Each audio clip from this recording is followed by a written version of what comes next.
So we have Elaine Miller, who's going to be sharing the advancement plan around portable heat pumps.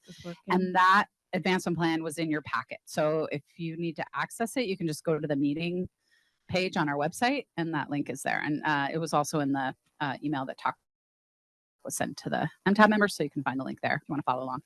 Okay, thanks, Elaine. Okay, yeah.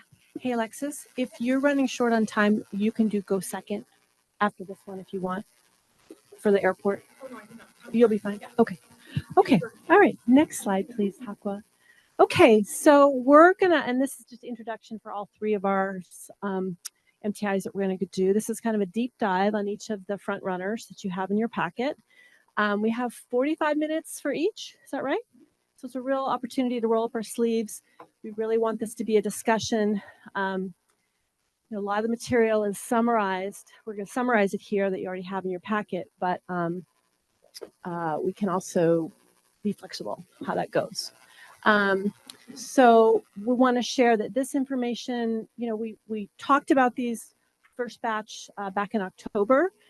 We got a lot of feedback. We did some more talking with subject matter experts. We had a lot of feedback from our strategic advisors, which are the Steves and Ralph, right? I remember their last names. And based on some of your feedback back in October. So we've adapted some of that here, and some of that will also keep evolving as we go into the next phase. So what we're going to go through here for each is we're going to noodle a little bit on product definition, target market and possible leverage points. And possible is an important word because we still don't know the full landscape, but we have some good ideas, I think. We're going to go through the conceptual logic models together pretty deeply and talk a little bit about that. We're going to summarize our external program review of what we've learned so far in terms of possible overlap, but also leverage of programs that are already touching some of these technologies and markets. We're going to talk about some of the research to be conducted in the next phase, budgets for the next phase, and our next steps. Okay. So let's start with portables, or portable or window heat pumps. The current definition are really self-contained, self-installed, efficient heating and cooling products for small spaces. This includes plug-in products that actually fit like the gradient product you see there, or the ones you've actually you roll around and plug into your, can move around in different rooms. So they fall in those kind of two camps right now. I think a lot of what we want to do is help this product evolve to be more affordable, because especially the gradient-like products are premium products. They're not necessarily where we want or need them to be. We need to understand cold climate capabilities for certain parts of California. Dual ductedness, that has to do with the rolling ones that plug in, that they want to make sure we understand these need the dual ducting to make sure they ventilate properly. We really want to figure out if there's potential to add high quality air filtration to these products, so we can really have the added benefit of improved air quality for this audience. Grid enabled, so that they could be have grid benefits there, and use of ultra low GHGs. Right now, a lot of them use low GHG, but we want to see if we can push the envelope over time and getting down to ultra low, maybe even the natural refrigerants down the road. Sorry, GWP. Yeah. Oops, typo. Sorry about that. My acronym. Okay. Any questions about this product definition? Is this kind of all your understanding? I'm particularly excited about this product. There's a lot of momentum on this product around the country, and I think there's a lot we could do here. It's a really good fit for CalMTA as well. No questions? Okay. Next slide. So to revisit this, the target market is existing multifamily and small single-family home owners and renters. These items typically serve up to 1,000 square feet. So you can imagine for a small home, they could be a useful tool. Possible leverage points we've identified to date, the DOE test procedures that they're working on and thinking about right now. CEE, Consortium for Energy Efficiency, the national group, is been working on this as well in partnership with NYSERDA and the Gradient type product. Energy Star, this is an opportunity to work with them on this. The IRA funding, this could possibility, these products could get IRA incentive. I mentioned NYSERDA. NIA has been a great source of, Christopher Diamond there has been working on this product for a while, so it's a great opportunity to partner with them as well. The retail channels, things like ESRPP, but also, you know, the online marketplaces. I forget the name of them. There's a PG&E one, and SoCal Edison has one as well, right? They may not be targeting this product right now, but over time, if we can get a good product out there at a right price point, this could be part of those online platforms. We see a great opportunity to work with multifamily programs that are already in the market, trying to help folks get electrified. And the public health programs, especially if we can get air filtration into these. Potentially this could be another tool. In fact, this idea came from Bay Area 350. Is that I think the name of it was, they're running a small pilot on this in Bay Area right now. So this came from through the R5 process. Any questions on this one? Okay. I have for the target market, you may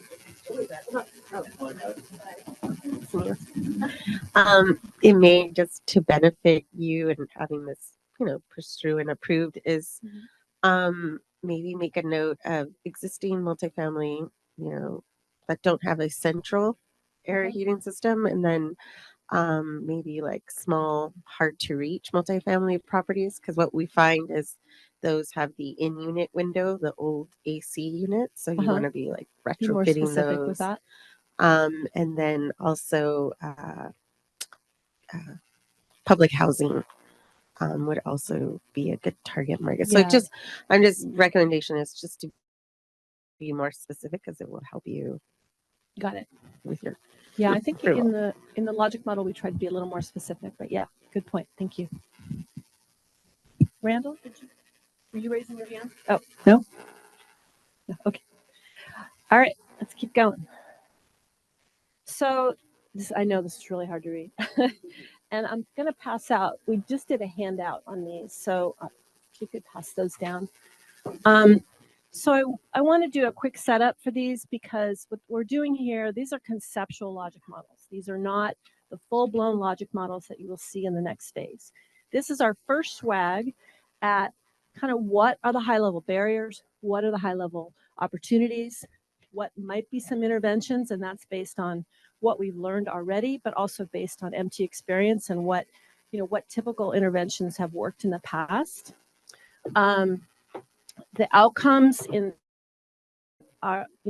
fall straight from, what kind of outcomes do we see in the market right now? They do not have market progress indicators built to them, but this is where we would start to build. After we know more, we learn more, we identify data sources, we would be able to build market progress indicators off of our outcomes over time. And typically in a more formal logic model, you would see outcomes in a time sequence, so 5, 10, 15 years, right? And they would build on each other. And then you have long-term impacts that we expect from this initiative. So really just a first step at looking at this, and we want to dive in deep on each of these and talk through kind of what we're thinking. And one thing I wanted to mention, this is especially true for ERTUs, and Alexis will talk about this. We did these logic model sessions in Mural where the whole team, we had, for this one even, we had, maybe 30 barriers we identified, right? But we had to consolidate, we had to prioritize, we had to look at what we thought was the most impactful in the time that we have. So a lot of this is consolidated. So over time, these get more blown up, more details where you learn more as you go, right? And then the market characterization work and the pilot work that we do in the next phase and the product assessment work might change a lot of this. Most likely it will, it should, right? We'll learn more, we'll be able to be more refined, and we'll also learn about what sequence of events we should be doing, what needs to come before another intervention. So I just want to give you that kind of high level overview. Then something, Alexis, did I miss anything there? Yeah. Okay. Yeah. Okay. Well, let's dive in. Next slide. So for portables and window units, we kind of summarized what we saw the barriers in the market to be in these 5 big buckets. Let's start over here on this side, because the technical challenges, I think, are really the first area where we're going to need to start understanding more. What are the technical opportunities, these products? What can manufacturers actually do? These are all things that we really need to dive into. And as I mentioned earlier, we want to make sure that cold climate is addressed. So I think the gradient product is just starting to be able to deal with cold climate. We want to figure out adding air filtration. That can get pretty expensive. That can get and change the design of these products. So we want to understand from manufacturers and others what's the possibility here at certain price points. How to manage condensate, noise abatement. We've heard some of the products now. I say that one. Sorry. Noise abatement, and for some of these products are pretty noisy. You don't want these. Like my window AC unit is so noisy. Like it's a toss up every heat of event where I have to, can I sleep in a cool room or can I sleep in a room that doesn't actually keep me up all night? And what is the possibility for ultra low refrigerants? That's another one. This is probably one of the biggest barriers, and we want to tackle that out of the gate, is the thought. Consumer awareness over here, obviously that's a common barrier you're going to see across the board here. Higher cost is typically a barrier as well, especially for these new Windows saddle units. They're pretty high. And we want to, what is the cost compared to what we're trying to change, behavior we're trying to change? We want somebody to go buy one of these instead of a window AC unit, for example, or a space heater. We see a barrier right now is these products aren't really included in California programs right now. So how do we make sure that there's the tools and information, data that's necessary that they can be included in programs and pushed out to customers? Product differentiation and testing protocol. This product is on the cooling side, has a test procedure and differentiation, but not the heating component of it, right? So we have work to do there and DOE is already working on this. There are other parties that are very involved with this. NIA has been involved with this, Christopher. So there's an opportunity there to have a seat at the table and really push for what's needed for California. I think those are kind of the high-level barriers. Any comments, any thoughts when you had reading these about what might be missing? Oh, okay. Hi, Christy. Go ahead. Hi, yeah, my question is on the costs. So barrier, it says as higher cost than separate window ACs and space heaters. Does that first cost or does that include operation? I mean, are we talking, is the efficiency there to reduce is the bill savings there already, or is that a barrier? I think that is a good question. I don't know the answer to that. I think it's incremental cost. Okay. Incremental cost to what a window unit would be. Randall. My understanding, this is Randall. My understanding is there is a federal standard for portable AC. Right. Yeah, that includes heat pumps. Okay, so. But it doesn't regulate the heating component of that. Like the gradient product is regulated, but only the cooling. Okay. Right. Okay, great. Thank you. Which of course has ramifications down to Energy Star, right? You know, if we want to get an Energy Star label for these products, we need to deal with that.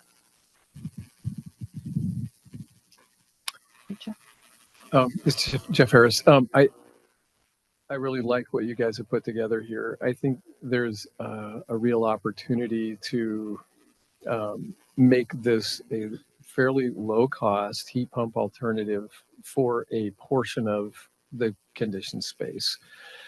That's way cheaper than ductless heat pumps. And now it may not deliver the same level of performance and savings, but I mean, the average ductless heat pump installation now is still $5,000 in our region for one zone. Yeah. And this could easily be, I mean, at scale, and we're talking millions of units could be sold each year. The cost could come down well below $1,000 for these. I have my idea in my own house, a portable room air conditioner that's the variable speed version of this that could be a heat pump if it had a reversing valve. And I got it at Costco for under $400. Yeah. So for a few $100 more, you could put a reversing valve in that. I'm just saying that down the road, thinking of this as a market transformation target, there's a lot of levers to pull here that would get to scale, which would drive costs down very rapidly if we think about this as a consumer product.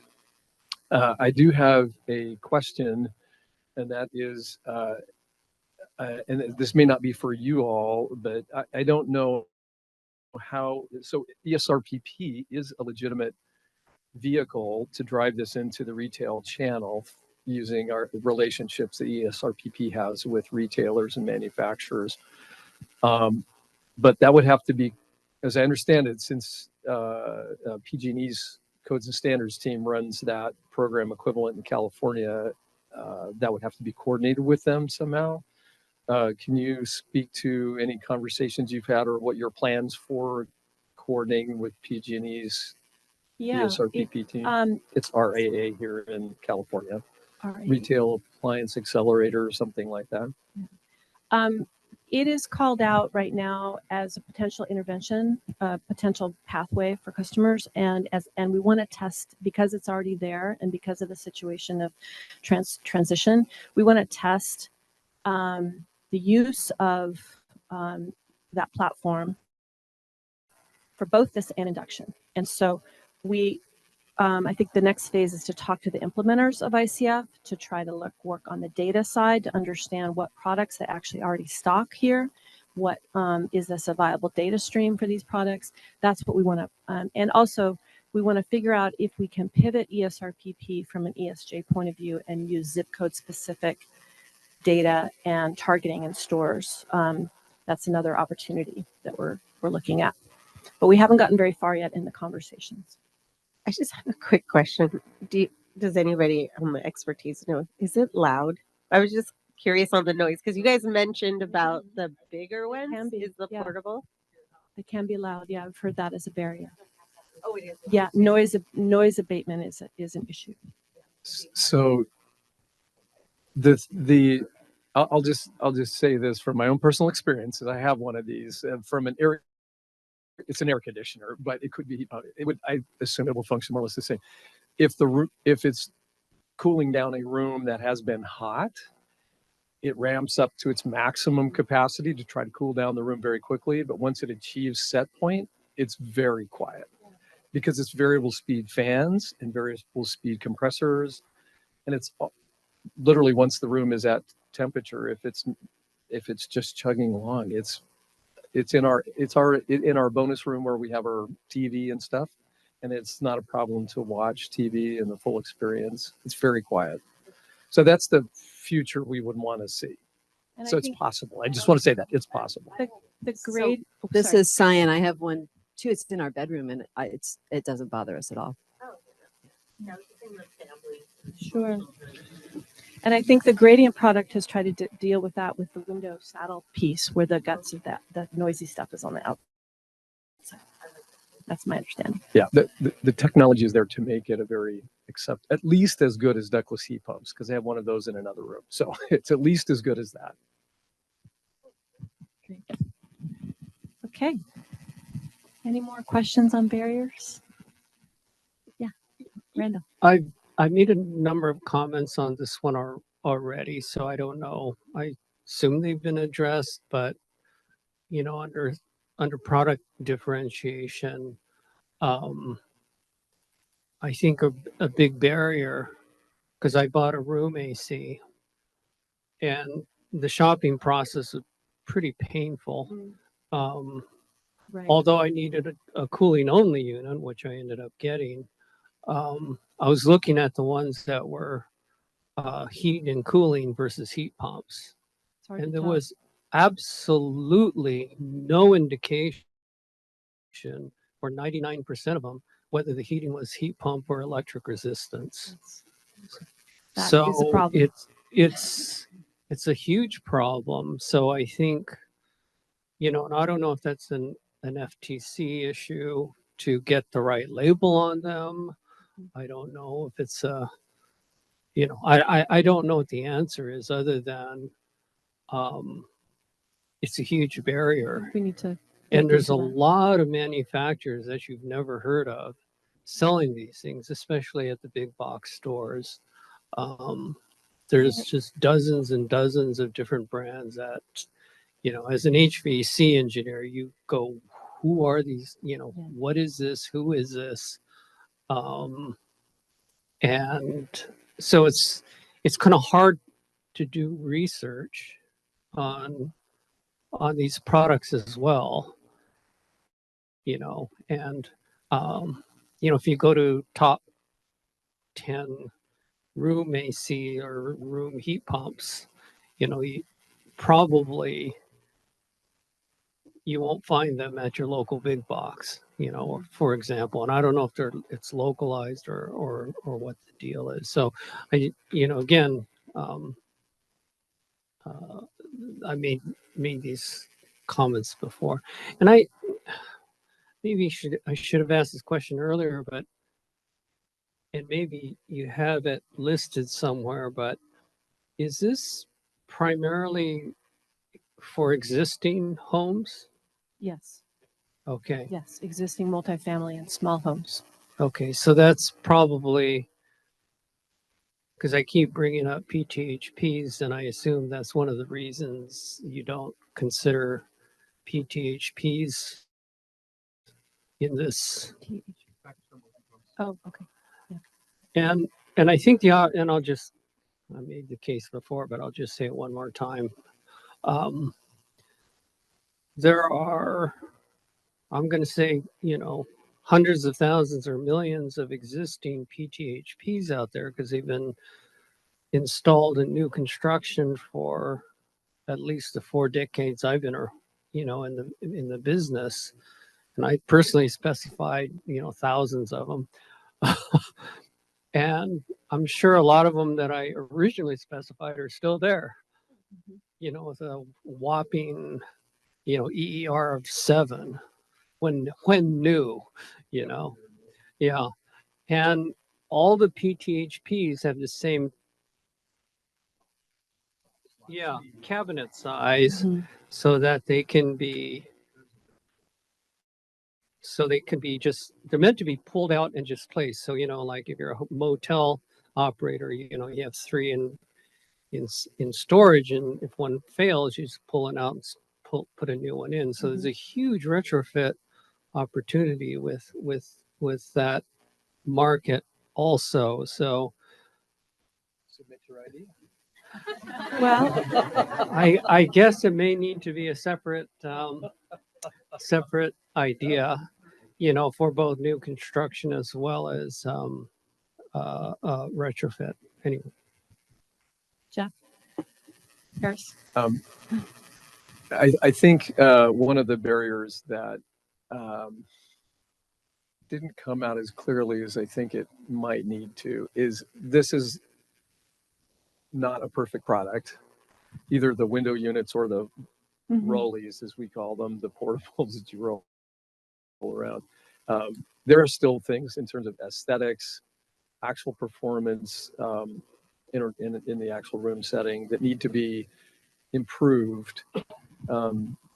There are obviously other things to work on that Randall just mentioned, getting an Energy Star label, which is contingent on getting a test procedure, et cetera. There's all these other building blocks. And we also need to get a better product in most cases. Yes. So I didn't see the product itself as a I didn't see that in the logic model that there needs to be an improved product, and I maybe think I that just didn't should read it. fall into, I mean, we have a technical barrier. We have all these technical barriers. We have some new manufacturers are entering the market that could be disruptors like Gradient. And then there should be the whole interventions around manufacturer engagement, which would really be dealing with that. But maybe it needs to be Well, more articulated. the key point I was trying to raise was just the aesthetics of the product and its adaptability to different room configurations, different window configurations. So Right. It's not for every window. right. And the wheelies with tubes and stuff going around may not aesthetically be pleasing. So Right. This is Cyan. I just had just to build on that a little bit, that the way that ours fits in our window is with this little thin plastic strip, which has absolutely no insulation or value at all.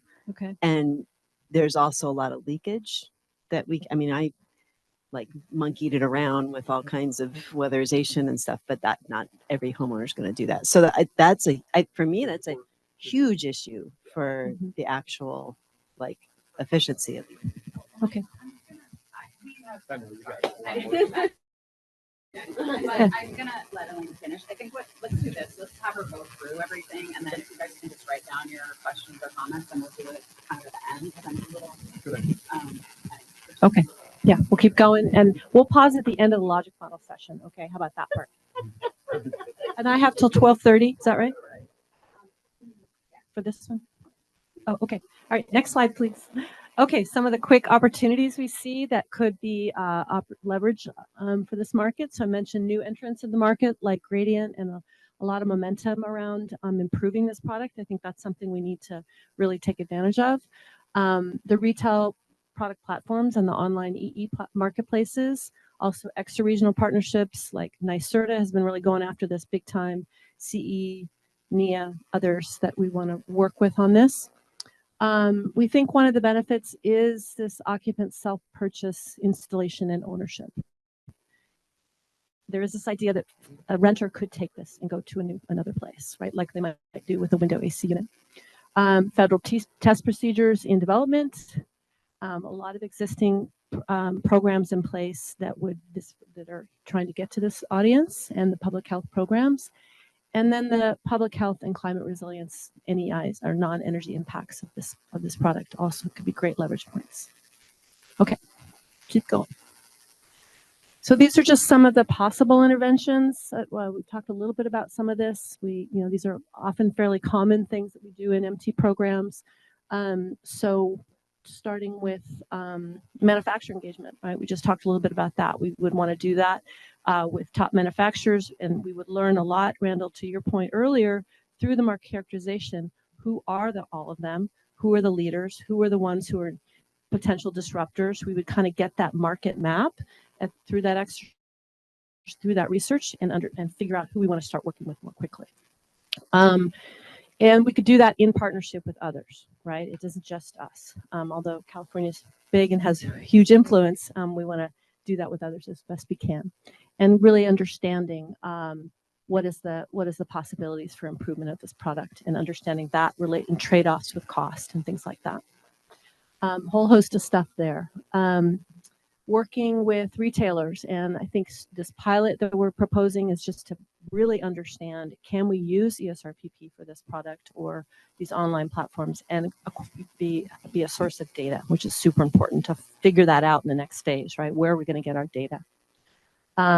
Leverage current programs, obviously, we talked about that. I think there's a big piece around building awareness about what these products are. To your point, Randall, even amongst the EE community, people call this product something different. I think CEE calls it room conditioning units. And it took me a while when I was reading documents like, wait, they're not talking about ACs, they're room conditioning units, but it's a heat pump, but they're not using the term heat pump.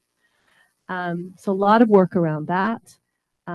Thinking about who are the key influencers, like maybe property managers, public housing authorities, folks like that could be real leverage points to get the word out on the benefits of these products. Once we have good product, that will probably come later. Product differentiation, obviously we need to work on that. And there is this opportunity. I think others are very, focused on this product because of the potential to leverage the IRA funding for it. And federal standards process is, of course, super important to this product. Next slide, please. So outcomes, as I mentioned, we would have outcomes from these interventions. A lot of these are connected. Like you have barriers, you have interventions that are going to be trying to target, overcoming those barriers, and then you have an outcome that you're trying to see what's going to happen in the market. And that's where we're going to, over time, build our market progress indicators on, understanding how these are progressing in the market after our interventions are deployed. So we would look at what is the product mix, what multiple products are readily available, which include the features that we need. What local programs are actually pushing it out there, and increasingly can track that over time. It just increased overall the CBOs and consumers and landlord awareness. Like, do people really understand that this is a viable product? When there's a heat event, can they promote that to they understand this product and will promote that to to the occupants and owners. Prices, obviously, that's one we want to track over time, and we expect if we can, with economies of scale, get to some price declines with this product. Energy Star label and the ratcheting up of that's something that we would track over time and expect as an outcome. And of course, market share and how these products, the sales of these, do they start supplanting the sale of window AC units, things like that.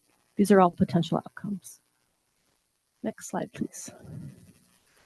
Long term, we really are looking for, we have a federal and state test procedures in place for this unit.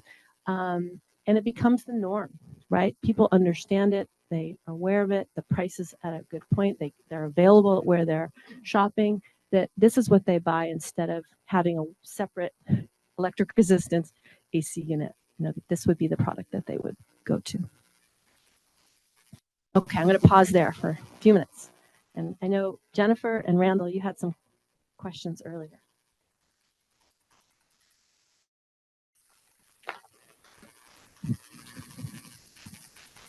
Yeah, I was just going to pile on with the ducting problem. I mean, I went through the process like Jeff in buying one and installing one. And when you don't have double hung windows, there's zero possible solutions to run your ducts. And again, and I mentioned this before, I did a whole bunch of research on whether to get a single duct or a double duct system, and came to the conclusion that a double duct is far more efficient. So I think that needs to be communicated in the labeling or the efficiency or so. And by the way, there's no efficiency ratings on anything, but I think you've covered that well enough. So, efficiency is just something you have to assume or not worry about.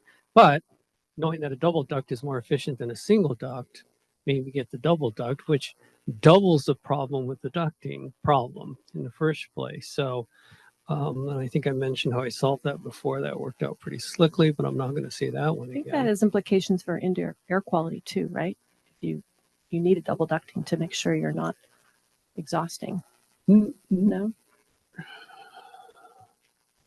That's okay. I just thought that was not really. It's just a matter of where you get the intake air. So it's just sucking air.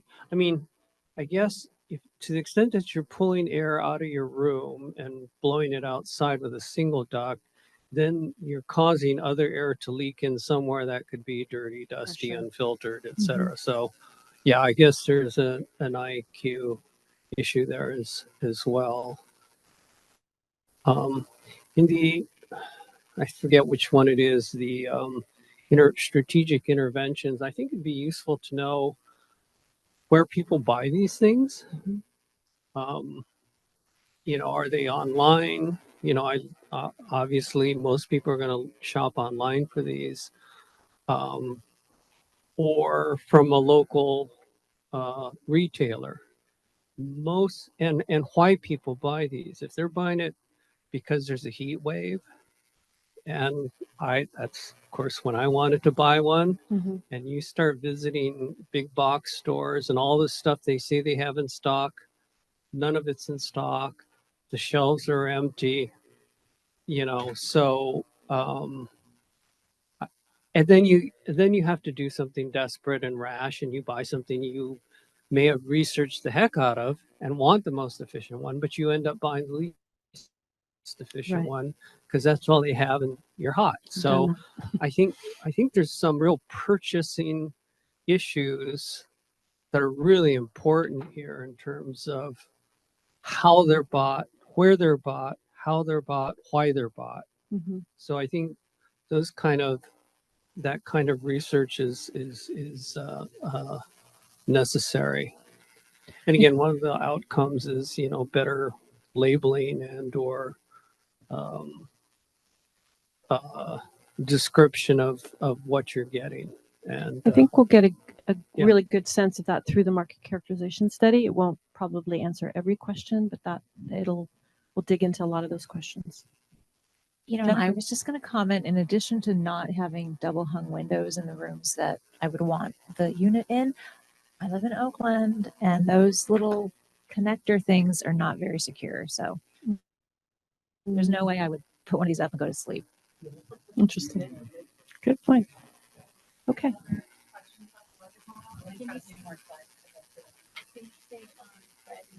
Fred, go ahead. Hi, I think that there's some, I'm getting an echo. I think I'll just try to ignore it. I think there's some sort of early stage issues that you probably want to list as barriers. And when we did a field test of these, I'd recommend at some point, and that's another question, there's a field test to look at issues like all parts in box, wiring works, installation kit is functional, and unit basically performs because uh, there's a lot of people making these, and our experience with heating and cooling product and other complex products that lots of people are making is they don't all work. And Yeah. that just says something to the state of the market. But it really does take different work to figure out whether the product is stabilizing into something you can sell and put in, and it works out okay. I think that's true of some of the ACL units now. I'm not sure it's true of some of these heating and cooling units. And you really need to have people in this sort of science project framework trying to install these in various homes and see what happens and seeing if they work. And then that leads to another issue, which is when is the product stabilizing enough that you want to mass market it? I think you've got a lot of great long-term goals for this thing, but if you can get a product that you can install and it works and it's efficient, and it meets some of your higher level goals like refrigerant and air filtering, Right. you've got something that you should have in utility marketplaces. I I don't know that I've seen the research to prove that we're there yet. So I'm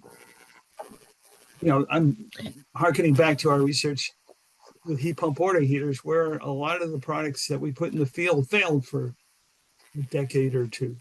And then somebody invested enough in making them work. This may not be as complex because you don't have plumbing, but I think some of the same issues apply. So you got to make sure you got something that Yeah. that is a mass market functional product that meets basic efficiency requirements.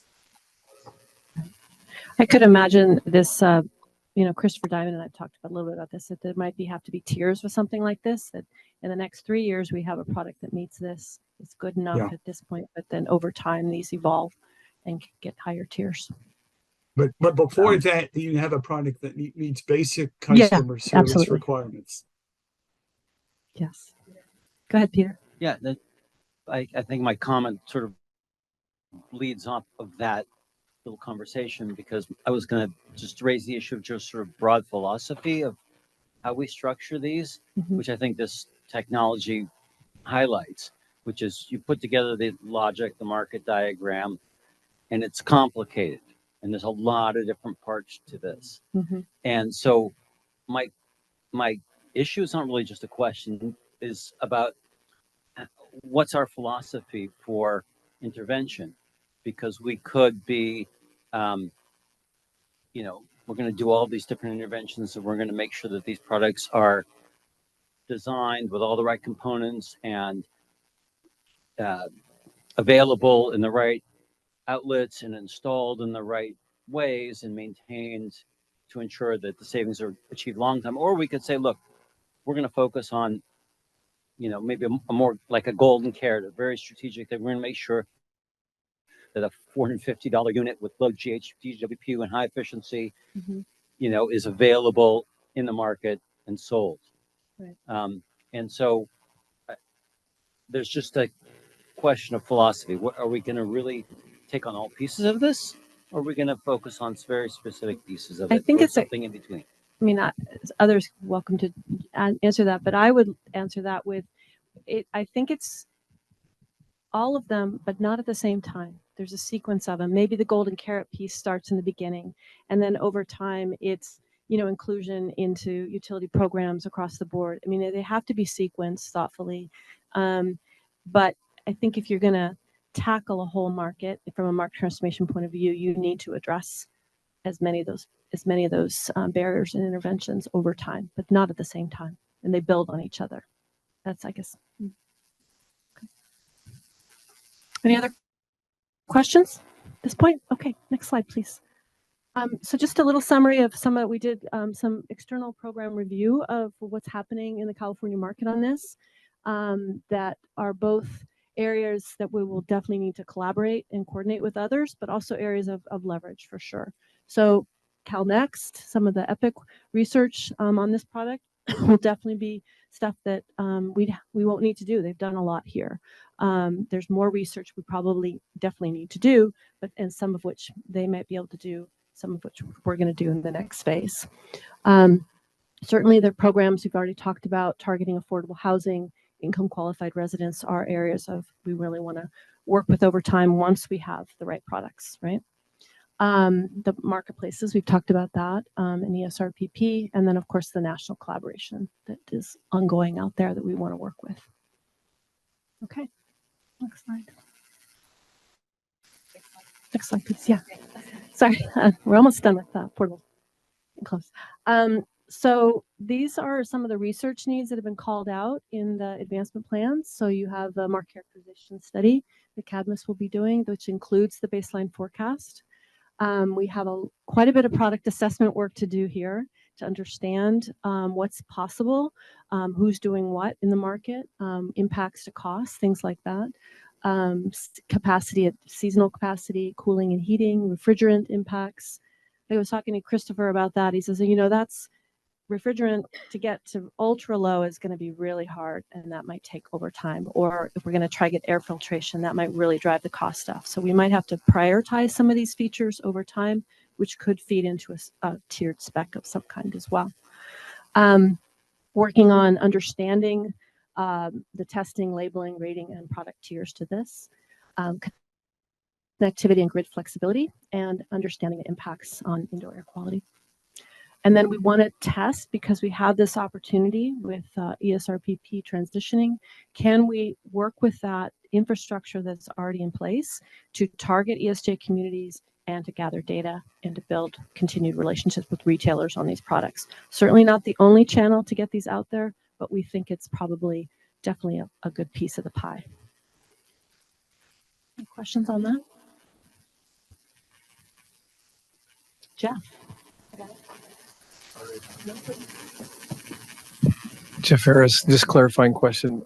Is the retail pilot only for ESJ zip codes, or would it be to try to put it into ESRPP as a broad category with some additional incentives or something to target the ESG communities? My sense is that it's the former, but my sense is it's a former probably, but we want to gather data on the whole market. Maybe it's not, it's broader than that, but I think at this point, that's the way we're thinking about it. Okay. Unrelated to that, Jeff Mitchell. On the refrigeration front, you know, the opportunity to move to ultra low refrigerant or GWP refrigerants, which are typically flammable, right? So there's a lot of code and policy issues to kind of work through in the US on that. These products, because of, you know, their sealed at the factory. This could be a, kind of an early entry in the US to this type of refrigerant. So I see it as a real opportunity. I think it would be cool also to test, turning in your old horrible AC instead of leaving it on the sidewalk, right? I think you could couple some interventions with something like that would be really interesting. Yeah. Next slide, please. Here's the overall budget. 1.4 together for next year. All three components of the research for next year. I don't know that we need to discuss it, but it's there in your. Yeah.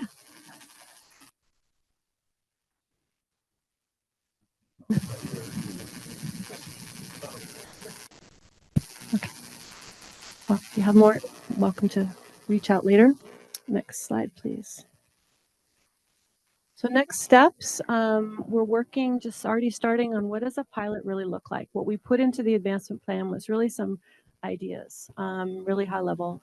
And I think what we're working on now is much more detailed, talking to people, what's actually viable, who's already doing something here that we could work with quickly on. We want to get these pilots wrapped next year. So that's an important aspect, who good partners might be. So we're working on that. We're going to talk to the ESRPP folks and figure out what's viable there. Again, start the coordination with external programs. We've already begun a little bit of that. Implement our research scopes we talked about. Some already started to talk to DOE about understanding what's happening here, what kind of role we can play with that process going forward with partners, and like to be able to start to talk to some of the manufacturers and just get a sense of, talk to the Gradient folks, talk to some of these others that understanding about letting them know who we are and what program might look like with them.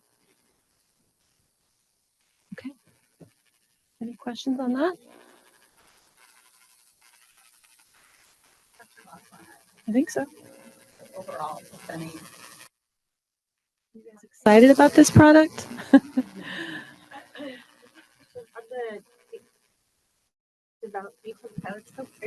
Do you guys put that in is it in the application? Is that what it's going in? Or does it go separate? Like advice? Yeah, the pilots got pulled out of next year's budget. And so there is a requirement for us to post them separately. And so that's what we'll be doing. There's a 2-week review, and then we can move forward. I don't know if you guys have a template, but one of the best templates I've found, it was developed by PG&E for their RPP program.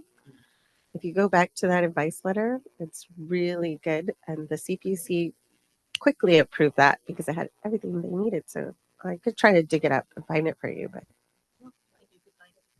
yeah, that one was a really good one. I think Neil's also thought it was Oh, no. It's just like a template of all the information that they want to see. Yeah, and we talked about this a little bit yesterday, but just to kind of, as we're presenting these, to have in your mind. So the process after this for these advancement plans themselves is that they will be posted on the PDA site for folks to comment. The MTAB members will get a form, just to try to prompt some specifics around that. But all of those comments, be addressed and reviewed and addressed in the subsequent meeting. Regarding the pilots, which Margie just mentioned, is that the team will be bringing back pilot plans, and those will be posted also on the PDA site separately for comment. And again, comments will be reviewed and resolved as much as possible, or at least responded to. And so this isn't. This is great sharing, and I just want you to know that what you're saying here, you'll have another opportunity to give feedback. On the whole. Yeah. On the whole set. Yeah. Okay. Yeah. Well, we're working with, it'll either be, let's just say December 20th. It'll either be the 19th or the 20th, but we can make it the 20th. So fun holiday month read. Yeah. Okay. You want to go to the next? Okay. Oh, I see. Okay. All right. Okay, let's dive into induction. Yeah, talk while you can go to the next slide. Okay, so as you recall, we talked quite a bit about this last October. A lot of mixed feedback, I think, on this one last time. But so what we're talking about here are electric ranges or cooktops, so both of those products that use electromagnetic induction to heat cookware directly. And since I've seen you last, I actually bought one, and I've been using it a lot and learned a lot. It's been really fun.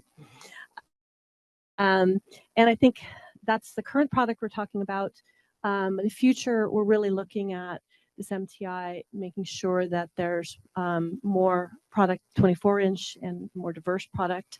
It's not positioned as a premium product, that it's a more, commodity-like product, and it's more affordable. Those are some of the two important features we see in this, getting involved in this market right now. Okay. I'm just going to keep rolling, and if you have questions, stop. I don't. Next slide, please. Oh, there we go. Sorry, no, you're already there. We're targeting all residential properties with a focus on ESJ customers. So we know these products are out there. They're expensive, but we do see an opportunity to make them more affordable and more ubiquitous with that. We have some leverage points already, possible leverage point, the retail channels we've already talked about. Title 24 and building codes, folks moving to electrification. This is a good tool in the toolbox for that. The CARB programs, Energy Star, and the IRA funding are all some of the possible leverage points here. Again, here's our high-level logic model. We don't need to stop here. We're going to go straight in. So some of the barriers, and we've talked a little bit about some of these in the past, but let's just review them. So we have higher costs. We've also talked about. We do think, there is product that we've seen out there that's in the range of, in shooting distance of a gas stove, right? 900,000, right around there. But most of them come with all the premium bells and whistles and are more in the 2,000 to 5,000 range, right? So that is definitely a barrier and something we need to work on. We definitely know that there's a limited electrical panel capacity. In some cases that really, especially people that have a gas stove and converting over, that's a barrier we need to work on. Can we get 120 volt product, things like that could surmount that barrier. Probably the biggest one is this consumer attachment to good gas cooking. I had a great Lyft driver conversation the other day on my way down here, and he said, "Not out of my cold dead hand. Are you going to take my gas stove?" He loves it. It's been around 2,000 years. It's not going to. I didn't want to correct him on that one, but anyway, it was an interesting conversation. And we have a lot of things wrapped into those barriers, we think. It's a new way of cooking. It's you don't get the flame, the visuals of all that. There's potentially misinformation about the impacts of these stoves on folks with pacemakers, things like that. Just overall cultural acceptance of moving to this new technology could be all kind of encapsulated in that. And we might need to do marketing and messaging to specific audiences. They might have different cultural barriers and attachments to some of this. It's not just one set of messages, I think, on this product. We do have some technical challenges. We need more product that's built for multifamily, 24-inch. The idea of battery backup and people being able to cook when there's power outages. There is a product we've learned about in Berkeley. It's super cool. It has a battery backup in it, and it can power your refrigerator too during the backup. Super cool. Although it was like $5,000. Yeah, it's ridiculous. Specifics cooking, working. I had to get rid of my wok. I can't use my wok with my new stove. That was a bummer because it wasn't flat, right? So these are definitely technical challenges we want to work with manufacturers on. And of course, awareness of the benefits. People I don't think understand, this Lyft driver certainly didn't understand the benefits of getting a gas combustion stove out of your house in terms of air quality, things like that. Like, oh, it's fine, I think that's something we really, and I think this is the benefit that we really need to dial up quickly. And I've learned it's really a fun cooking experience. It's fast. It's pretty interesting. Another variable I'm missing is the cost of the cookware. I think that's it's significant. I think maybe you want to put that in there because that's another issue. It's not just you have to have specialized cookware. Like I could go to Walmart and buy any kind of pan, but you couldn't do that with this, right? You know to carry a magnet with you. The store, yes. Oh, really? Yeah. And I've Everybody carries a magnet. Yeah. You're right.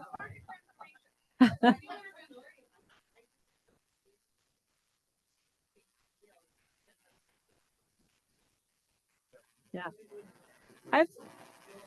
I've always had mismatched pots, and I think I found only 2 of mine didn't work. But people that have a full set, absolutely. Like my sister, who's moving to induction, has to buy a whole new set. It's definitely a barrier, and I'll make sure it's in there. Okay, next slide, please. But some opportunities that are available here. We have a new Energy Star specification that went into play last month, I think. We had a great conversation with the program lead over there who we learned a lot about, all right, well, this is a new product category for them for cooking. Is there wiggle room to go farther over time? Is there a version 2 of this down the road? And we did learn that it was a negotiated spec and that there probably is room to go and more efficiency in, some of the electric resistance meet the current spec. The next spec would probably cut all of that off. But there is opportunity there. The overall California decarbonization public policy and public health federal programs that we could leverage.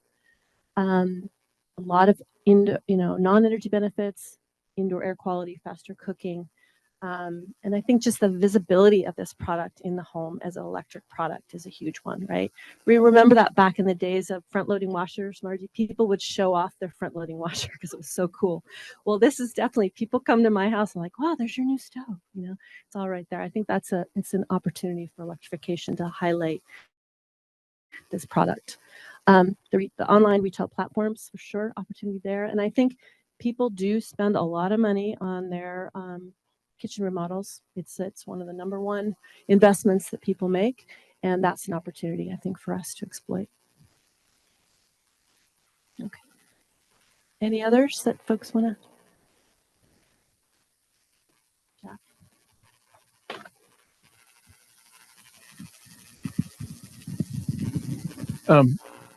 Actually, I'm going to give Randall some credit here. We were having some conversation last night about is it possible to consider an intervention with this particular opportunity that looks a little like ductless heat pumps? So bear with me for a minute. Okay. In the Northwest, we've had this incredible success story with ductless heat pumps. But part of that success story is that we stumbled upon the idea that if we didn't try to solve the whole house problem and just provide enhanced comfort and a lot of energy savings for the main living area, that by solving part of the problem, we could actually unlock a market that has just taken off like a rocket.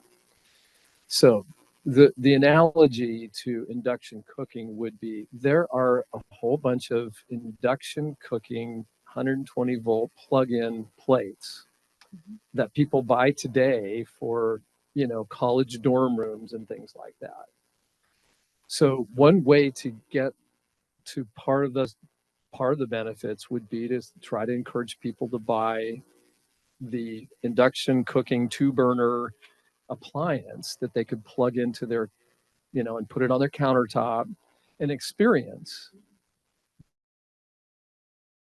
the induction cooking thing that you're mentioning. Those benefits become real at a very low cost threshold. They're not spending $5,000, $3,000. They're spending a few $100s. They don't have to upgrade their electrical service. And maybe if they started using it as a primary cooking appliance, we would see greenhouse gas reductions. We would get part of the way there. Better to get 50% of the savings than maybe all of them. gateway drug. Yeah. Yeah. Yeah. So That's one way to say I it. just think as an intervention, that also opens the market to people who aren't doing a full kitchen remodel. Mhm. So from an equity standpoint, you would increase your market opportunity by tenfold or something like that, because the people who are in the market for a kitchen remodel is pretty small in any given year. So just wanted to throw that out as an intervention strategy and an opportunity. And if you are brilliant, because you just saved me. So, Jeff, you are brilliant. There you go.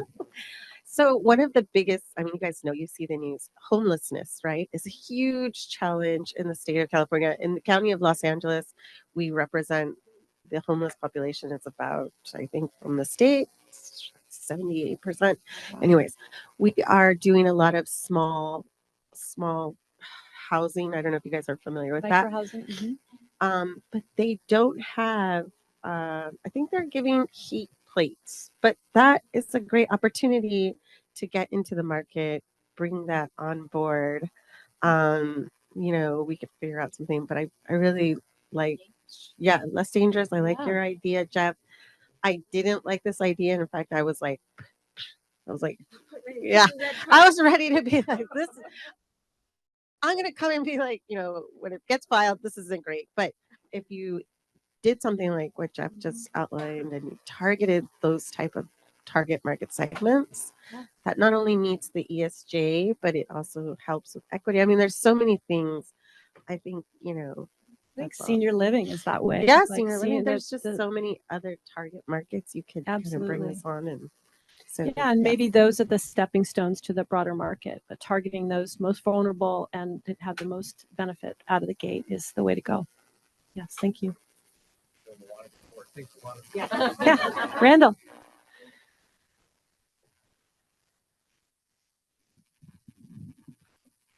Few things, some of them go back a ways, but that's okay. I think there's a perception on the cookware. I mean, when the new induction ranges first came out, I thought they were like the old ones. If you recall, the old ones, and maybe people still remember those, you had to use very specific types of cookware. Mhm. The magnet trick would not work for the cookware that were for the, I'll call them first gen induction. So I think there's some perception issues Right. that have to be cleared up. The other perception issue is with gas in a power outage. Do we want people to cook with gas when their hood fan doesn't work? Yeah. That's a great point. And I don't know if there's an opportunity for those battery powered ranges to also power the hood fan, Hmm. because again, I don't think we really want people to cook even gas or electric without their hood fan. So I think I just want to make sure we think those things through from, health as well as resiliency standpoint. So, and I make a little bit of differentiation between cooktop and range because I think that's super important. There's plenty of 24-inch cooktops. Okay. But ranges Range, is a yeah. totally different story. So that's why there needs to be that product differentiation. I think the way you've written it is fine, on the earlier slides, but I just wanted to make sure that the differentiation is clear. And then lastly, the opportunity is to, especially for those in the range market, to tell or to make sure that people who do a lot of baking are aware that an electric oven is better than gas ovens, and I think everybody agrees on that. Even the gas company, to some extent. Yeah. No, I mean, when I was at the gas company, we knew that was a huge, major, massive challenge to have, 30-inch convection wall ovens, you know, they don't, you know, so and a lot of, you know, custom homes, they have a gas cooktop and an electric wall oven. So I think just from a customer preference standpoint, I'm not going to, but anyway, I think focusing on, you know, we spend so much time on the cooktop, but you know, if we could focus on the baking, and say, okay, maybe you can't heat your tortillas the way that you used to on an open flame, like I like. But if you do a lot of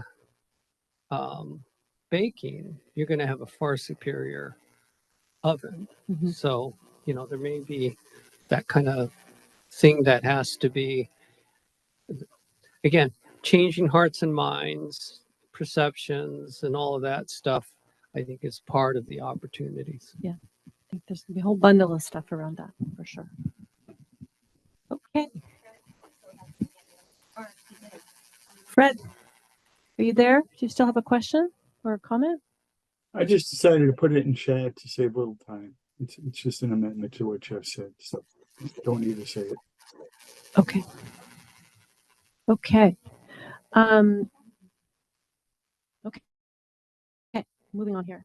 So some interventions associated. This might be, again, a whole host of things around manufacturer engagement and, you know, understanding what they're capable of, how to drive the specification for Energy Star higher, and, you know, potential, you know, I could imagine a partnership with manufacturers in co-marketing, right, with the ESRPP, right? That's maybe it's giving away pots at the same time. We've already seen some of that online. You can see that, that there might be some intersection between manufacturer engagement and stocking practices, things like that. There could be interplay between some of these interventions.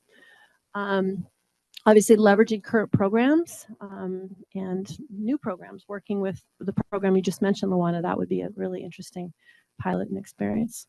There, you know, there's a lot of momentum around this because of the IRA funding as well. Because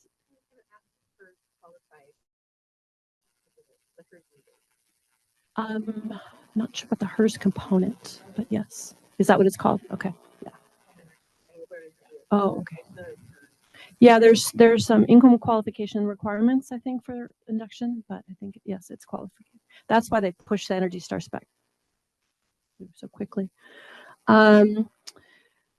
How do we get over the electrical panel challenge? That's going to be something we really need to think about. How to potentially bundle the purchase of induction when you're doing solar or doing some of these other improvements. Tricky with expense, but there's programs that are looking at that. We need to learn about that, and that's definitely a barrier for this product. Talked a little bit about building stocking practices and target ESJ. I think the pilot that we've identified, we would kind of co-implement for both induction and portables with ESRPP to gather data, potentially targeting ESJ communities with stocking practices on the more affordable products. A big bundle of stuff, as we talked about, around changing public opinion and building awareness around this. State and federal standard interventions definitely would be an important aspect of this work. Long-term code work on this, and product differentiation. So there's some familiar potential strategies here. Outcomes we might look at would be, you know, increased models at different price points. Looking at the relationship between the gas and electric resistance prices and how that, you know, that gap can be narrowed. More programs that promote it, and couple funding with IRA and other types of program funding. Looking at retailers and how their stocking practices. Are they starting to not stock the electric resistance old versions, or, you know, less numbers of gas stoves, things like that we could gauge over time. Market share, of course, we can track that. You know, are there, this one is tricky, increasing number of local decarbonization policies in new construction. If there are more of these policies and this is a tool for helping builders and others to get there, then there could be some interplay there. I don't know. That one doesn't quite fit right now in my mind. I'm not sure how that got up there, but I think there was some discussion around that. Energy Star, tracking that over time, and induction as a potential gateway to home electrification. That it isn't the one last product in the home that's held on for gas is the thought. That we have all this infrastructure just for somebody's gas stove. Long-term impacts, 2035, induction stoves are the norm for new construction and existing single and multifamily homes. Served to increase. Interesting. Okay, that reworded somehow. And then all new homes in California are built with induction, and 70% of stoves and cooktops sold are induction. That would be the long-term hopeful impacts of there. Next slide.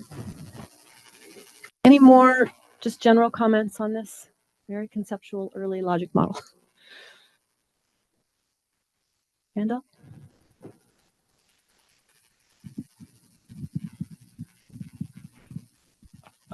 I think on the strategic interventions, there's a lot of opportunities to, this is under the category of winning hearts and minds and that sort of thing, is to get in more, home improvement sorts of spaces, whether that's, designer magazines or something like that. And again, people who read designer magazines don't have homes like are in magazines. That's what they aspire to.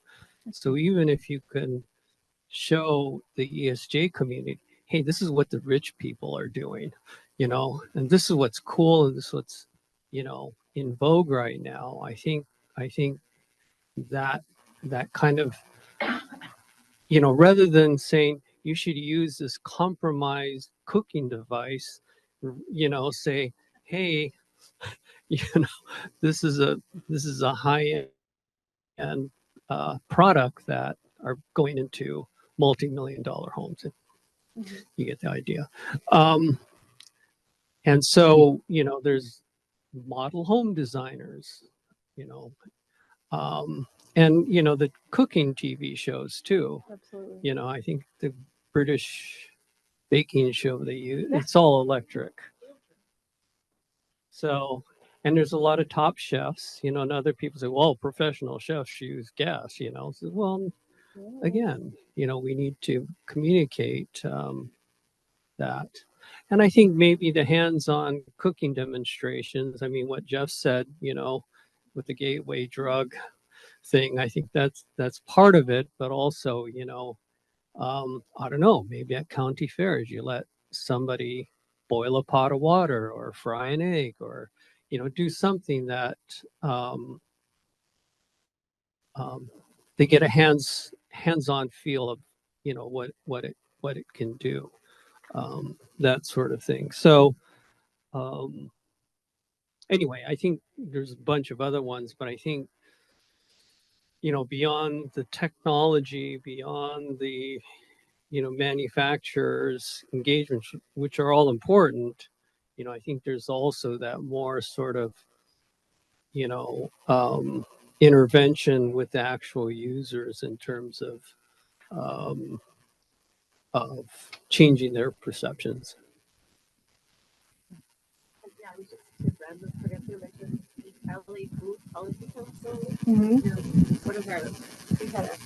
The county had a healthy stores refrigeration program funded by the CDFA. And we had a couple of events where we had the communities come out to those healthy stores, bodegas, that we retrofitted their refrigerators. And then we had them do an inductive stove cooktop demonstration. We had a lot of, Mexican Americans come and see, like, hey, you can cook with that. And it was really a great turnout. And they asked really good questions. Of course, you have to have it in, their native language. But yeah, they were very Yeah, inquisitive. learning is doing is definitely Mhm. something like this. Maybe something we could, these are so probably getting to the external program review, there are a lot of programs already that are targeting this on the ground. And maybe our role would be to, work with manufacturers, get the product, but also to build resources that can then be replicated across a lot of these groups that are already targeting. I think that could be something that we could do. Okay. So a little bit about external program review. As I mentioned, there's quite a bit of activity here that we want to leverage and coordinate with. CalNext is doing a little bit on this. We want to work with them on that. Statewide all electrification programs with builders for sure. That this is getting builders to take this on. Some of that's already happening, but I think that that's an opportunity for, like Windows we talked about a little bit yesterday, if we get some production builders, this is a large demand signal that could help move others can come in their wake. Targeting affordable housing programs and income qualified residents. We talked already about that. We have an induction. I think we're going to do that in a few minutes, right?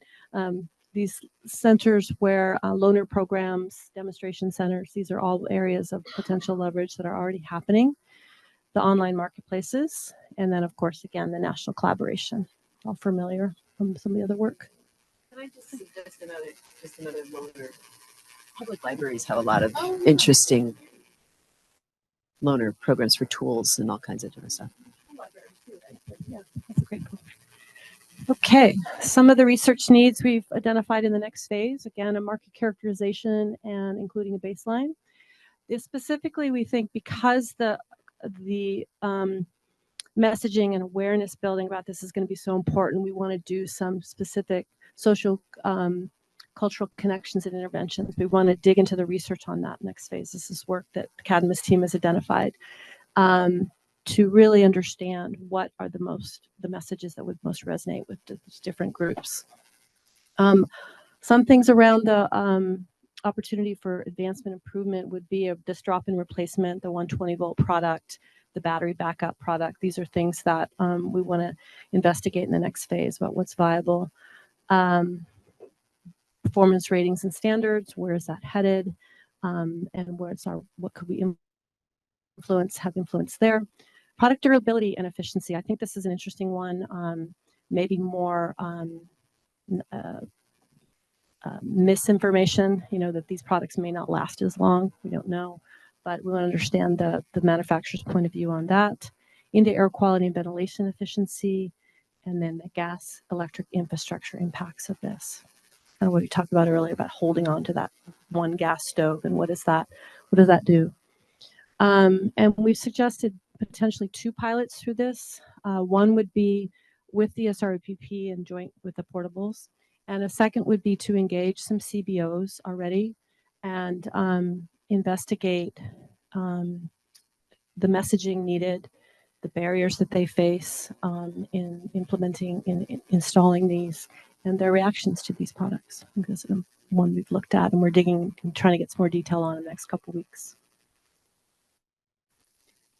Next slide. Here's the budget. So it's a little bit higher than portables.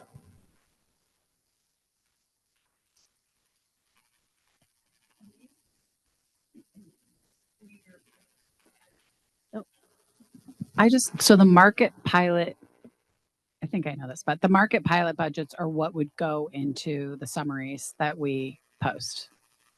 Correct? That one. Okay, yes. Yeah. You mean the pilot documents we're working on now? Okay. Right. Yeah. Okay. Right. Yes. More detail, much more detail on that. Okay. All right. Last slide. So again, as we develop these pilot scopes and get approvals from CPUC, outreach the ESRPP along with portables, coordinate with external programs, really understand and learn and see if we've missed anything, implement our research scopes, just begin that outreach on external parties about who we can work with and leverage, and then some initial outreach with manufacturers on this are all some next steps that we're looking at.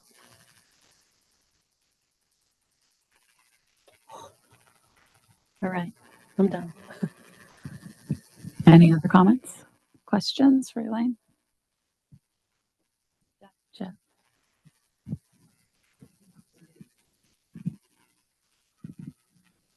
One last question, and I'm just ignorant on this.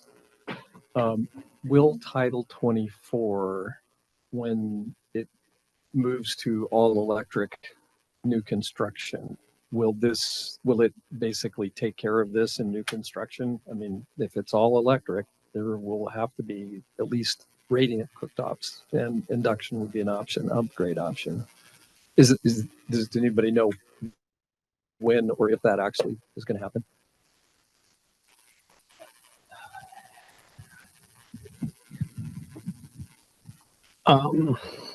Oof. It's something to explore. I think, if you're specifically talking about cooking though, right? Yep. Yeah.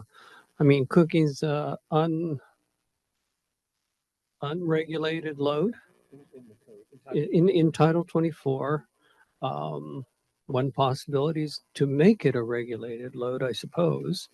I don't know what that would take. On the other hand, if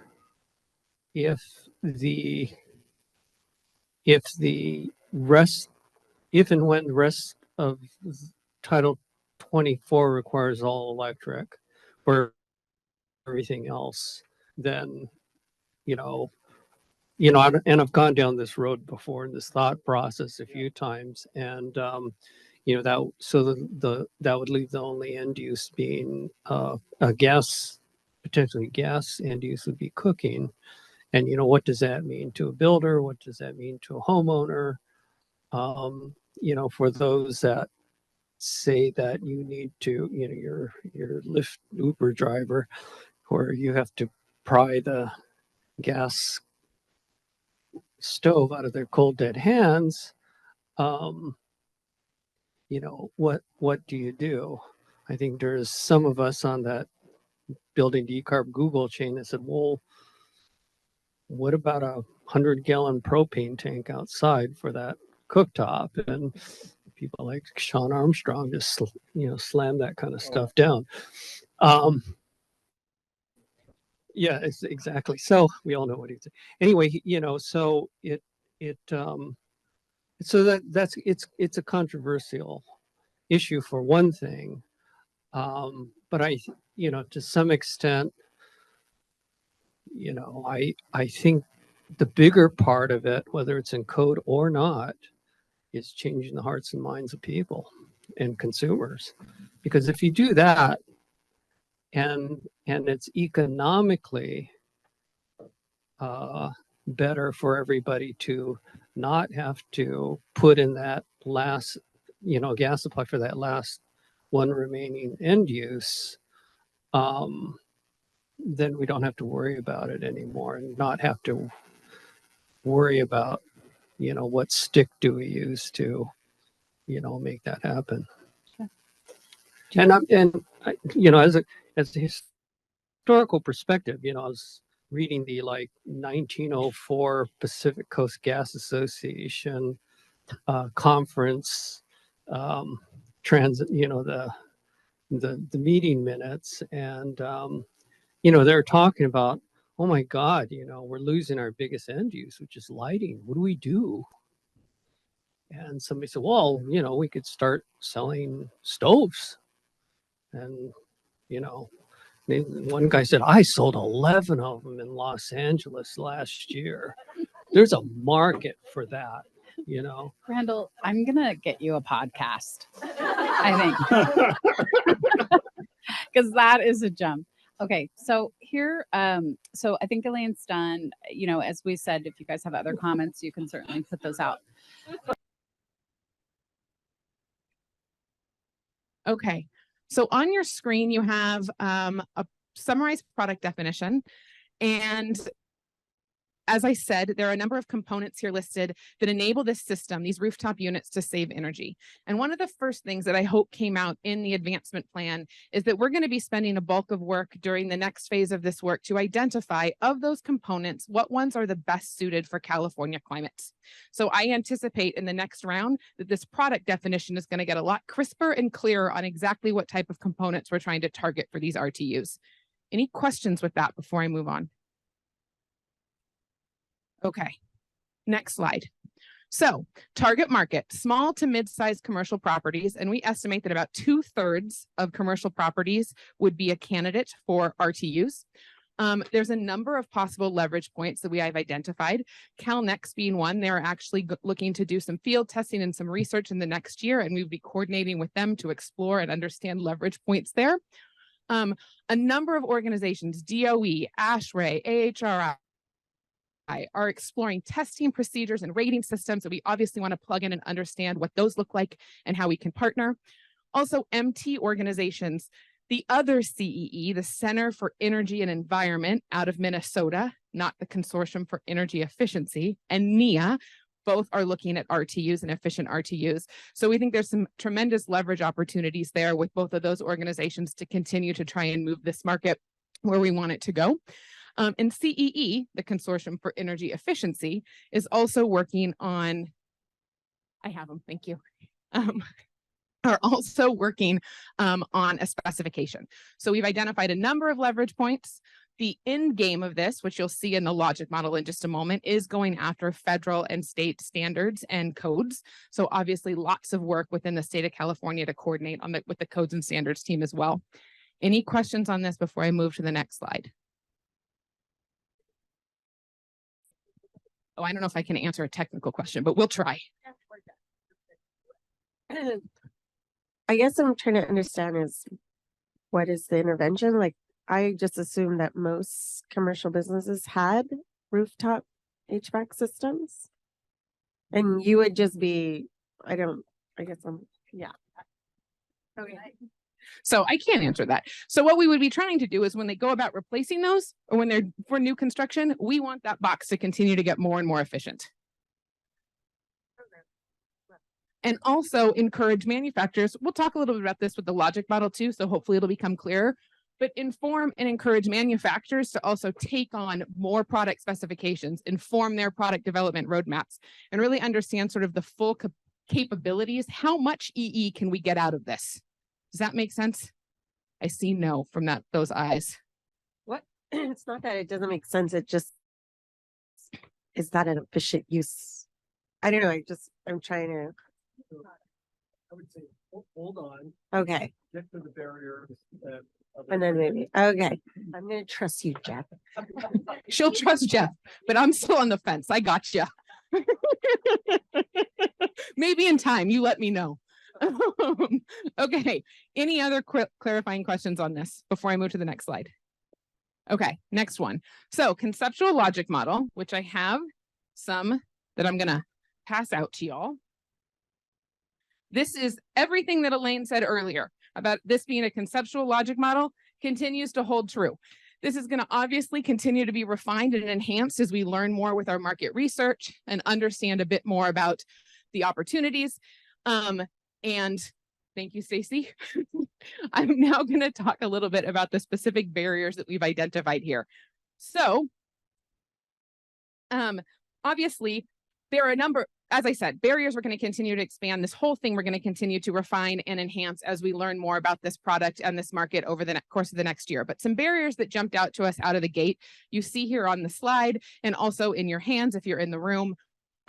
We recognize that there is a complex codes and standards process, both with the states and federal. We just want to keep our eye on that prize, understanding that there's pieces of the RTU that might be preempted from federal or preempted from the state, and we just need to make sure that we understand that process and are designing our interventions appropriately.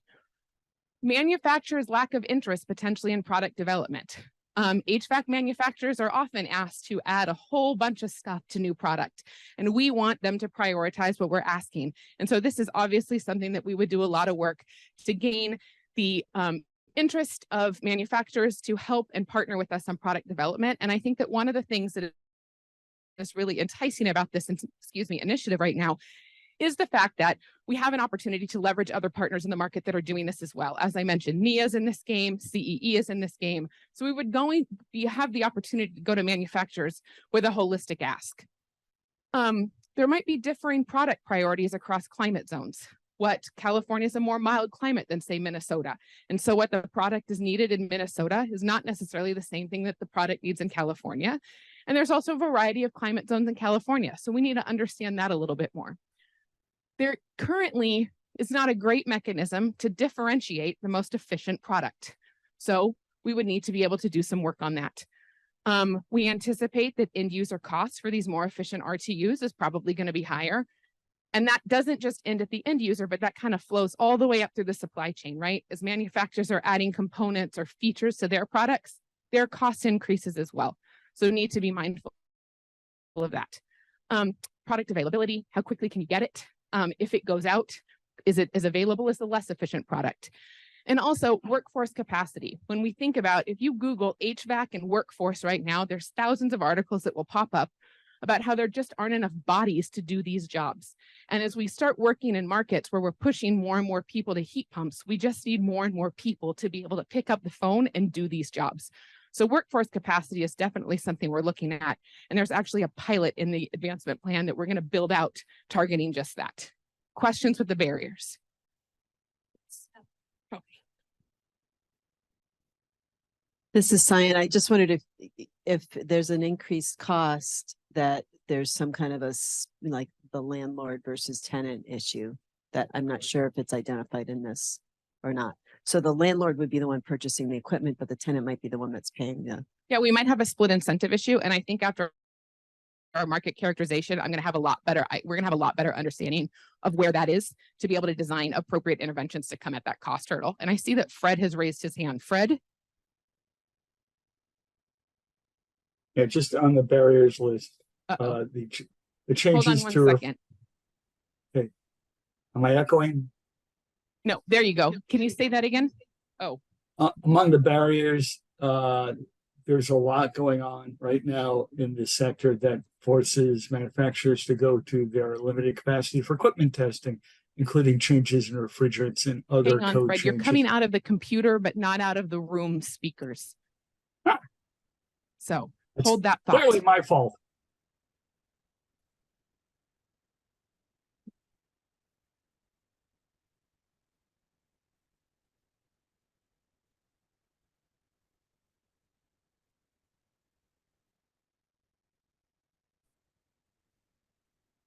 Did that do it? Testing. 1, 2, 4. Fred, could you type your question into the, no? Could you Yes. type your question into the chat while we try and work out this echo situation? I'm sorry.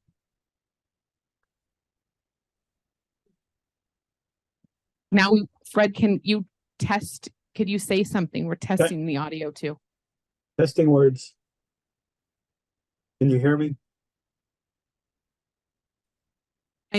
We cannot hear you if you're talking. So we're going to work on that on our end. But if you also could just put your comment into the chat in the meantime. Okay. Next slide.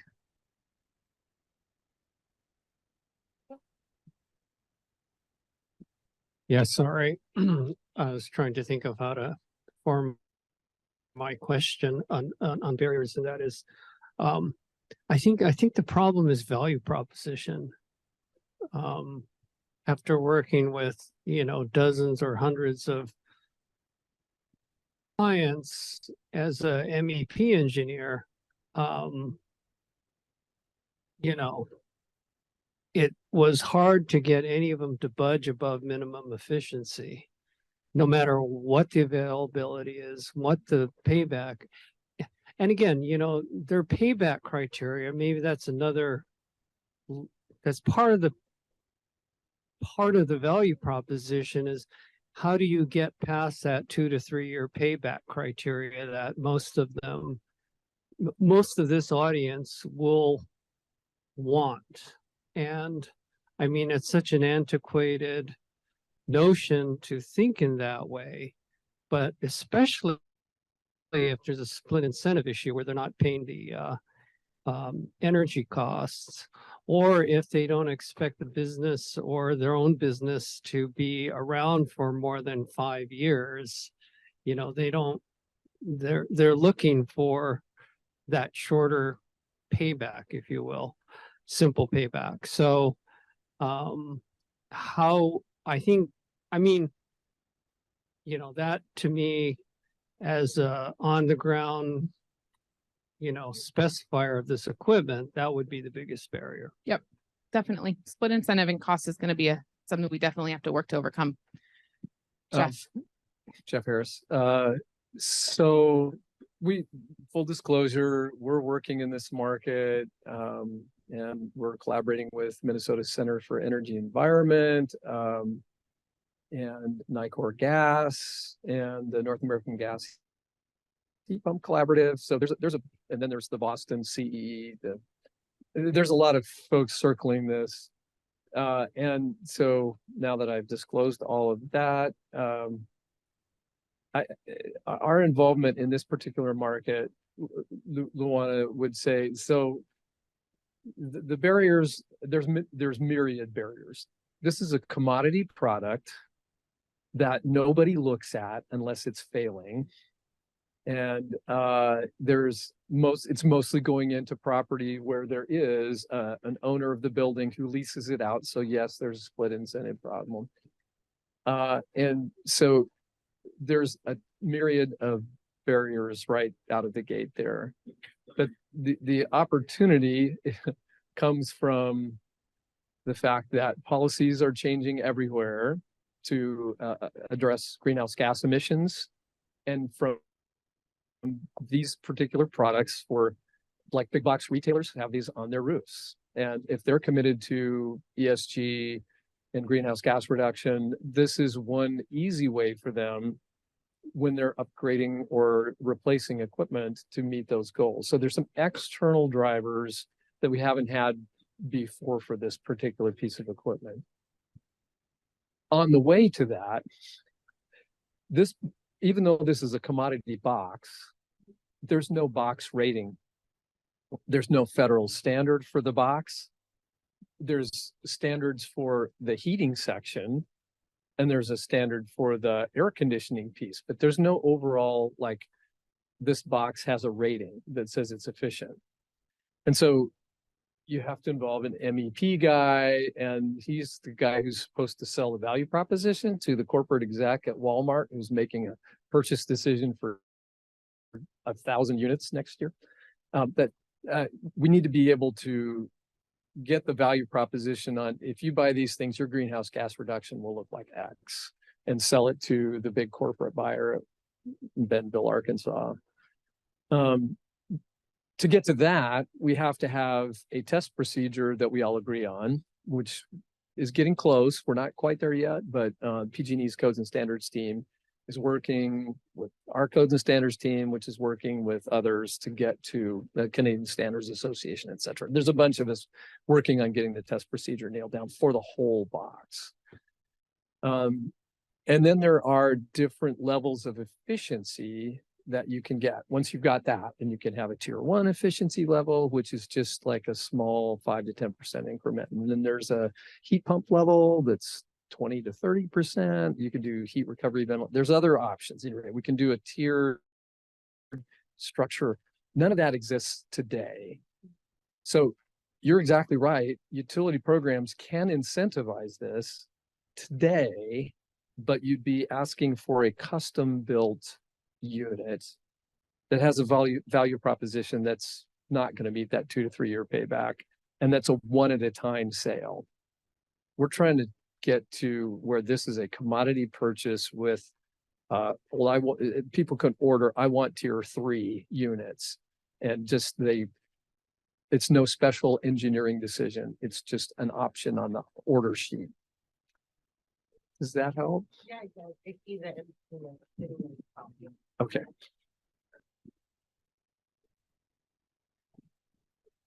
Okay, so I just want to read, Fred, we have the comment in the chat. The manufacturers have a number of regulatory requirements and product changes that are creating a demand on equipment testing and certification purification facilities.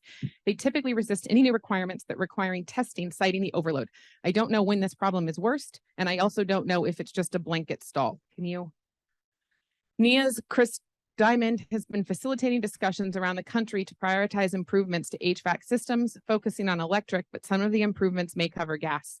Among the criteria, if there is significant embedded cost, it won't happen. He's identified a number of things that are not inherently very costly. This does not assure that there won't be a high markup, but the cost of the manufacturer is small. Thank you, Fred. Okay. So some opportunities, and Jeff talked about many of these, so thank you very much. I feel like I could pass through the next like 4 slides and we would have done this. So I think there's a number of things, as Jeff talked about, just the work that's happening here, the CEE specification, the whole idea of like trying to find a specification around the whole box, the leverage that other organizations are working on this right now. We wouldn't be doing this by ourselves, but there's already some momentum that we can jump onto. The other thing specific that we were talking about as a team is this EPA refrigerant phase out. As more and more products up on the roof, it's going to become more expensive for them to service them because the refrigerant is going to become so costly as refrigerant is phased out. So there could be an intervention there to help move products on those roofs that are more in line with what we're after.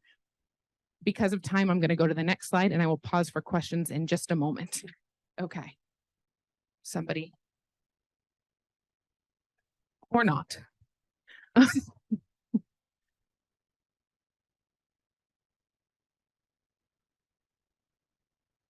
And in the essence of also kind of this idea of, I think throughout the teams, the whole time we were looking at trying to leverage existing research and recognizing that we don't have to do everything by ourselves.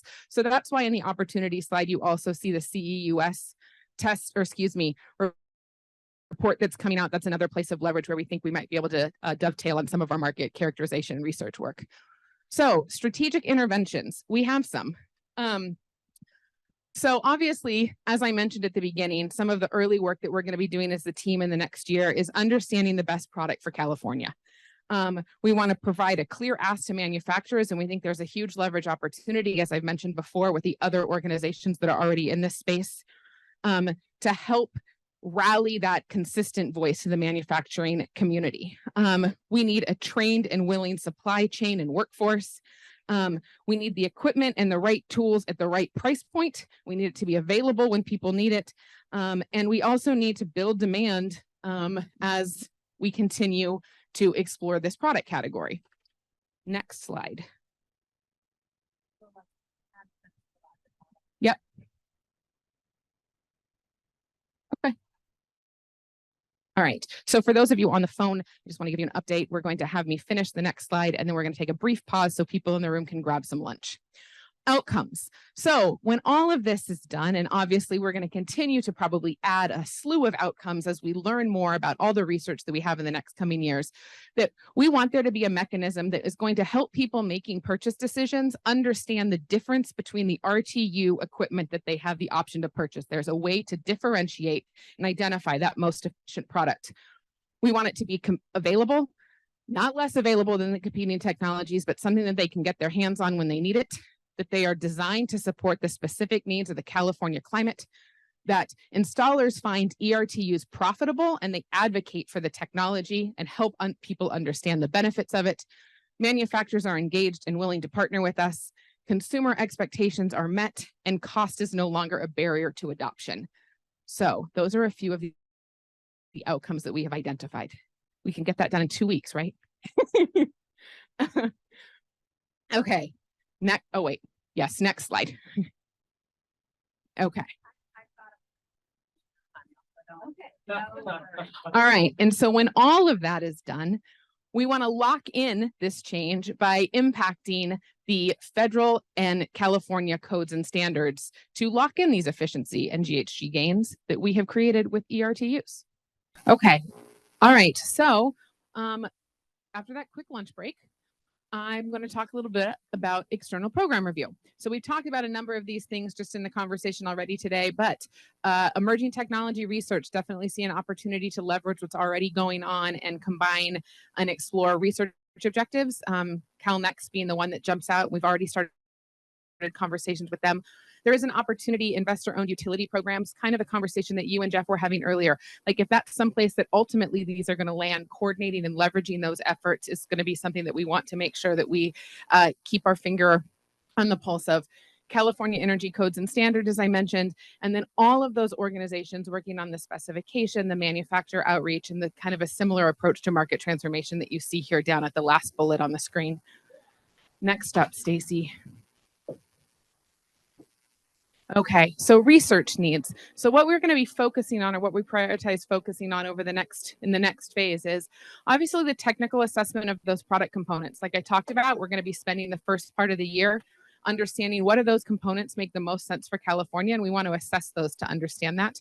Characterize the market, developing that market baseline, which you've seen in all of the MTIs, or excuse me, the advancement plans presented today. Understand the current RTU stock and current experience, and that experience both from an installation perspective, but also from a purchase perspective, and sort of understand that pathway to purchase. So characterizing that purchase decision-making process, cost analysis and assessment to understand sort of the conversations that we've been having about first cost and split cost and incentives and all of that good stuff. And also at the bottom, which seems to be hidden on this, is this workforce development pilot that we had a little bit of information in the advancement plan, but obviously, as we've talked about today, more robust details will be coming out and posted for people to comment on later this month. Next slide. Okay, proposed phase 2 budget. I'm going to just pause here. Questions with that? Or anyone have any other leverage?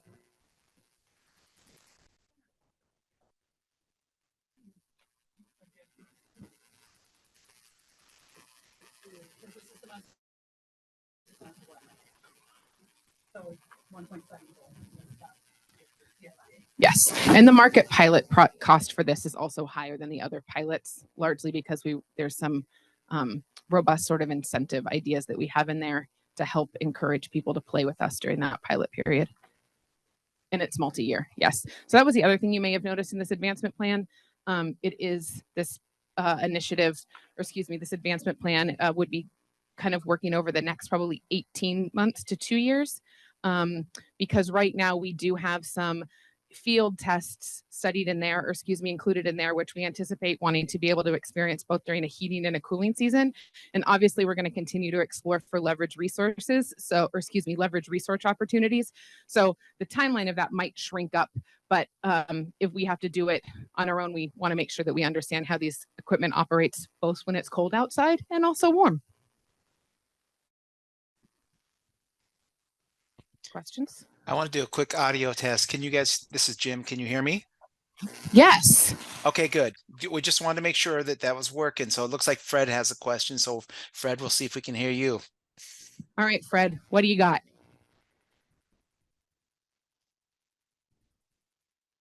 If you're talking, you're muted.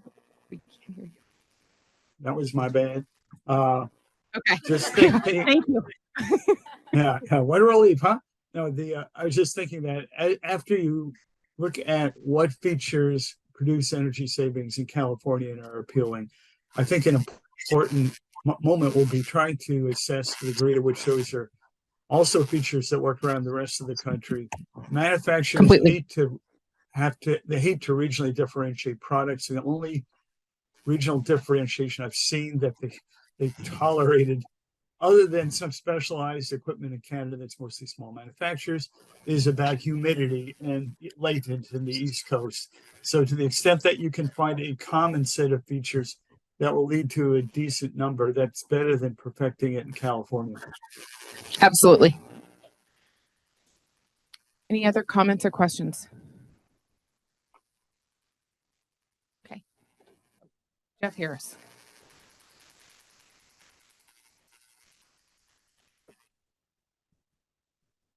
This is a question, and then there's a suggestion that follows. The question is, have you talked with the CalNext folks about their role in testing? And because we've got labs here with the IOUs that could do some of the testing work, and whether they have budget to do that, so that, I guess the question is, does all of the budget for that need to fall on CalMTA, or could it be shared with CalNext? There is a small sub bullet underneath sort of, I think, in when we talk about sort of the testing component, that we are going to be looking for leveraged opportunities before we go and start going down this path solo. And I know I have participated in some conversations with CalNext about ERTUs specifically and some field testing plans that they have. But Jeff Mitchell or Elaine, I know you guys have had more conversations. I don't know if you've talked at all about laboratory opportunities or anything else that you want to add to help add additional color to that.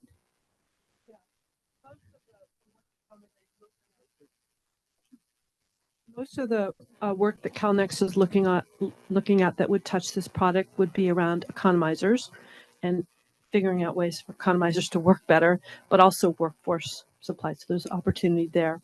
And I'm guessing there's other opportunities if we set it up with that. Does that answer your question? Okay. All right. So phase 2 next steps. So we've already talked about this, developing the pilot in more detail that is you see in high level in your advancement plan, coordinating with external programs, as we just talked about, a perfect example of being CalNext, implement those research scopes that are in the advancement plan, outreach to all of these possible partners for potential leverage points to help further refine our logic model and long-term strategy and thinking. And then also initial outreach to key manufacturers and other supply chain actors. And one of the things, just to echo the point that Fred made, I think we're thinking of this too, is also being a key leverage and coordination opportunity with some of the other parties that are playing in this space already. Because to Fred's points, which I completely agree with, manufacturers love it when we can coordinate together and just seeing if we can create opportunities where we can show up with a consistent voice.